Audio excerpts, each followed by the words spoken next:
Halo, apa kabar Anda semua? Semoga selalu dalam keadaan sehat walafiat, tetap semangat. Bung Rocky, ini mudah-mudahan Anda nanti kalau pulang dari Eropa itu sudah pulih ya layanan di imigrasi ya. Karena pusat data nasional itu sejak hari Kamis kemarin itu down dan sampai sekarang itu belum pulih. Yang berdampak langsung jelas itu eh, soal pelayanan imigrasi dan juga termasuk websitenya IKN juga nggak bisa diakses tuh Bung Rocky. Iya, itu penanda pertama betapa rentannya kita dalam soal pengamanan. Backupnya kurang atau daya energi untuk komputasinya tiba-tiba drop karena kalkulasi yang salah. Jadi tetap kita mesti salahkan pemerintah, kan pemerintah nggak bisa jamin keamanan cyber di kita itu. Begitu drop juga data-data mungkin ada yang hilang, backupnya kurang. Tapi jelas sinyal ini menunjukkan bahwa Indonesia tidak layak investasi. Hal yang Ya. sebelumnya sudah harus dinyatakan bahwa kita centang centang biru dalam soal penyediaan energi untuk membackup startup dan kecepatan pendataan itu kan. Jadi begitu sistem itu berhenti, mestinya itu ya biasanya dalam 2-3 jam itu sudah bisa di setup kembali kan, di regain di energi.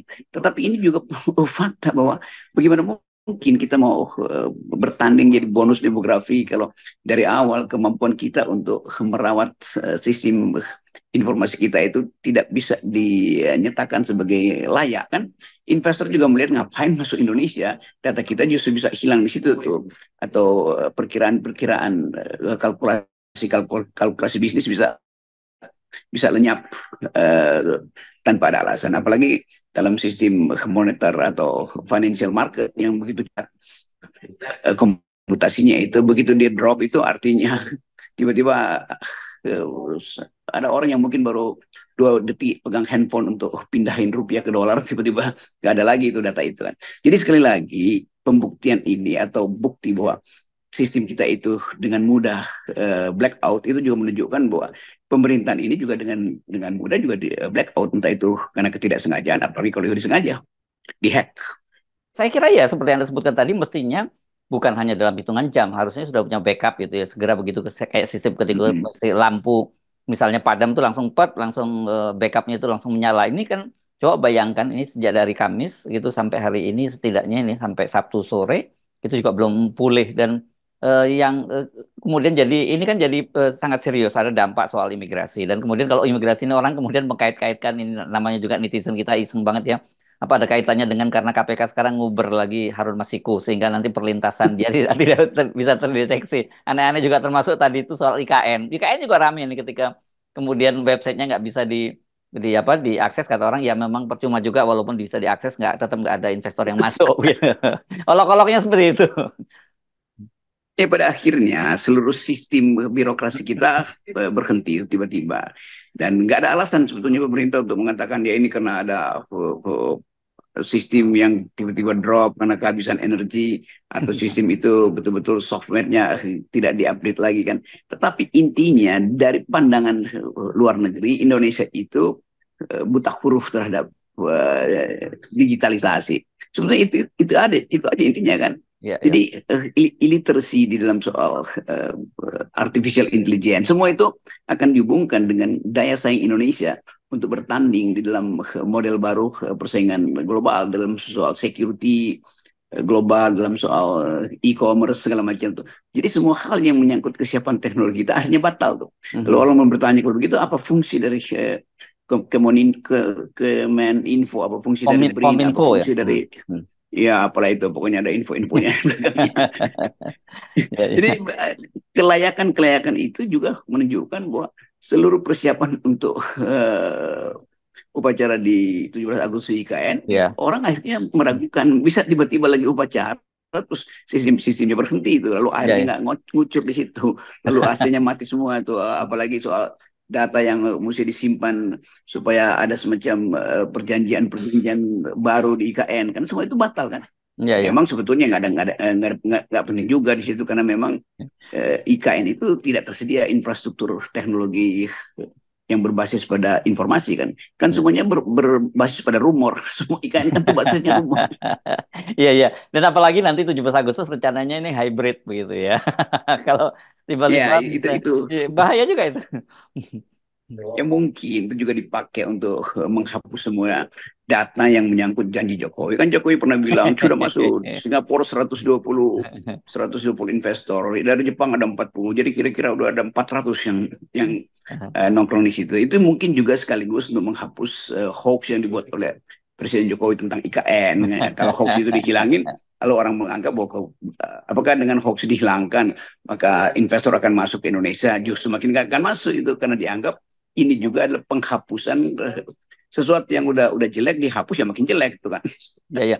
Ya, saya kira itu kalau para netizen ngolok-ngolok sambil ketawa-ketawa, ya boleh lah. Tetapi saya kira ini ada satu yang soal yang sangat serius ya, Bung Rocky. Apalagi kemudian kemarin beberapa hari yang lalu itu juga ribut sekali itu kawasan Sumatera bagian selatan tuh juga pemadaman total ya. Itu betul-betul padam untuk kawasan Palembang, Lampung dan pokoknya wilayah-wilayah yang tercover oleh PLN dari Sumatera Selatan itu betul-betul itu down begitu ya. Nah, ini kan dalam situasi dalam hal gini masih ada yang down. Sebelumnya kemarin kita bicara soal kawasan dan perbatasan yang masih mengimpor listrik dari Malaysia. Coba bayangkan.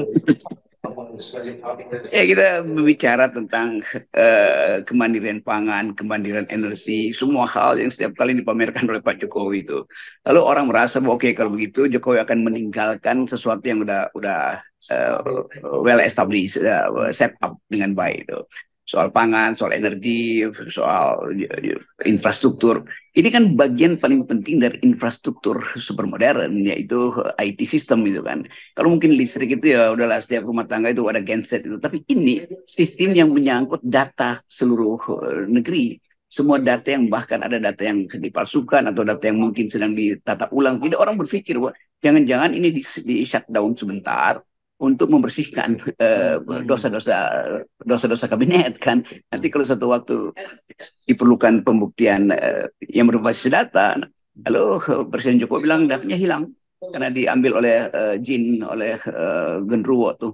Jadi akan disalahkan Genruwo tuh, seolah-olah mesin-mesin learning mesin kita itu tidak mungkin bertanding dengan dukun-dukun yang berupaya untuk menghack. Kan rumor semacam ini juga akhirnya Ya, masuk bahwa ya. di pemerintahan Pak Jokowi ketidakamanan itu disebabkan oleh persiapan yang justru tergesa-gesa kan. Karena ini semua artinya ada sistem yang tidak di backup. Jadi konsekuensi dari macetnya sistem itu kan dua tiga step ke depan udah pasti bisa diantisipasi kan. Ya, Mungkin ya. dalam hitungan 5-10 detik, 5-10 menit udah selesai.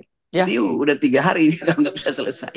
ya, ya. Ya ini yang juga cukup mengejutkan mengapa kemudian hal ini kok semua bermunculan gitu menjelang akhir masa jabatan Presiden Jokowi. Padahal kan selama ini Presiden Jokowi sangat membanggakan keberhasilannya itu ya, bahwa di berbagai sektor dia merasa sangat berhasil. Tapi realitanya dengan hal yang kecil semacam itu ada blackout di apa listrik yang itu juga kemudian sekarang yang lebih serius soal pusat data nasional itu down sudah 3 hari belum tuntas juga. Ini kan menunjukkan sebenarnya ini negara apa ya gitu. Ini negara unicorn yang Negara gagal. unicorn. Ya, ya, ya, ya, ya, ya. Jadi Hmm. bayangin dari awal Jokowi mempromosikan bahwa akan di set up sistem yang betul-betul canggih itu, sophisticated itu. Dan pembuktian itu dimulai dari pameran bahwa IKN akan jadi smart city, bahwa sistem interkoneksi Jawa, Bali dan itu akan diteruskan ke pulau-pulau lain. Ternyata itu kan omong kosong semua kan. Bahkan semua janji bahwa akan ada apa namanya server-server lokal yang siap membackup kalau sistem nasional berhenti kan. Jadi nggak bisa dibuktikan hari ini kan. Dan penundaan ini menunjukkan bahwa orang mulai curiga, apalagi intelijen asing mulai curiga. Apa ada data yang ingin dibuang? Apakah data yang lagi diedit sehingga orang nggak bisa masuk ke dalam semua sistem informasi yang sifatnya publik. Padahal hal-hal semacam ini udah dijamin bahwa setiap warga negara hak terhadap informasi. Sekarang dia hak dia itu nggak bisa dia eksekusi kan, karena mesti dianggap sengaja negara itu menutup informasi dengan seolah-olah sistemnya itu di hack atau shutdown atau blackout dengan cara yang tidak ada penjelasan sampai sekarang. Selain bahwa oh, tunggu aja ini ada soal-soal yang teknis. Ya cuma kita tahu ini soal teknis, tetapi urgensi kita untuk tahu apa yang terjadi sebetulnya.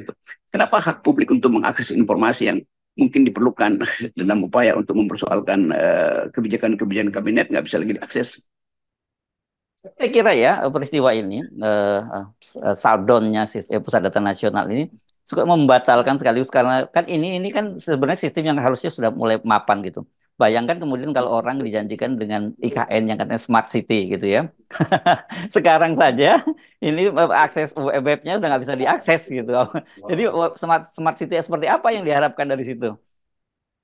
Orang curiga ini ada transisi dari Pak Jokowi ke Pak Prabowo. Mhm, Apa mau ya. dibersihkan dulu data-data Hmm, data-data palsu selama rejim ini berkuasa sehingga nggak tiba di rejim yang baru? Atau memang ada data yang mesti diedit, ada statistik hmm, stunting misalnya atau hal-hal yang bersifat security di dalam ketegangan global hari-hari ini kan orang boleh hmm, mengintip fungsi dari artificial intelligence hmm. untuk membackup diplomasi, fungsi dari artificial intelligence untuk mengintip harga rupiah misalnya. Dan kalau itu hilang, orang mungkin akan hubungkan, oh rupiah itu lagi buruk Ya, ya. dan trennya itu pasti akan tiba ke 17.000 tuh. Kalau begitu datanya dipalsukan lagi kan. Jadi semua kecurigaan akhirnya muncul dan kita berhak untuk mencurigai itu semua. Bahwa ada permainan intelijen atau ada permainan dari dalam kabinet sendiri untuk memanipulasi data-data itu dalam upaya untuk menyelamatkan rejim ini di Ya, ya. muka dunia internasional maupun di muka publik Ya. nasional kita. Ya, ya ini kenapa tiba-tiba yang terjadi yang selama ini aman-aman saja, begitu tiba-tiba menjelang akhir masa jabatan banyak sekali hal yang bermunculan seperti ini dan yang cukup mengagetkan saya kira ini tadi karena ini melibatkan kalau tidak salah ada 56 lembaga itu memang tidak semua terdampak, tapi yang jelas beberapa pelayanan publik jelas terdampak ya jelas tadi seperti di imigrasi dan sebagainya. Itu harga bisnisnya juga kalau kita hitung berapa banyak potensi bisnis yang lenyap karena Hmm. data hilang tuh. Berapa Ya, banyak data diplomasi kita yang juga tidak bisa diakses lagi padahal ada kebutuhan untuk memperbaiki mungkin modus pertahanan intelijen kita atau cyber intelijen kita itu.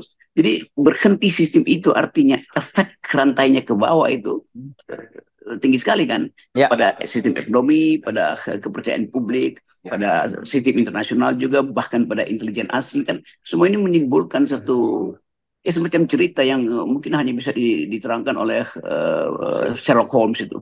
Ya, ya. Dan jangan kaget ya, nanti kalau kita mulai hari awal pekan ini, Senin itu rupiah mungkin akan melambung lebih tinggi dan kemudian juga bursa saham juga bisa anjlok nih gara-gara seperti ini kan karena ini soal kepercayaan asing terhadap Indonesia, ya, terhadap keandalan sistem teknologi Indonesia gitu. Ya itu bahayanya kalau nggak ada keterangan dan itu terlalu lama itu. Financial market itu selalu peka, sangat sensitif terhadap Ya, informasi itu. Dan tekanan pada rupiah justru akan semakin memperlemah rupiah karena dianggap bahwa akses untuk mengetahui kurs, akses untuk mengetahui berapa banyak sebelumnya dolar yang udah diintervensi oleh Bank Indonesia tuh. Jadi seolah-olah banyak lembaga yang justru diam-diam menginginkan sistem ini jangan di setup ulang karena nanti data-data buruk dari Indonesia itu akan dibaca oleh penanam modal asing atau oleh intelijen asing. Jadi yes, terpaksa kita mesti menduga buruk di ya, belakang sistem yang shutdown hari ini yes, atau oke, 3 hari ini. yes, baik, makasih, Bung Rocky. Kita nolkan semua ya. Yes, Yes, oke, kita harus curiga. yes.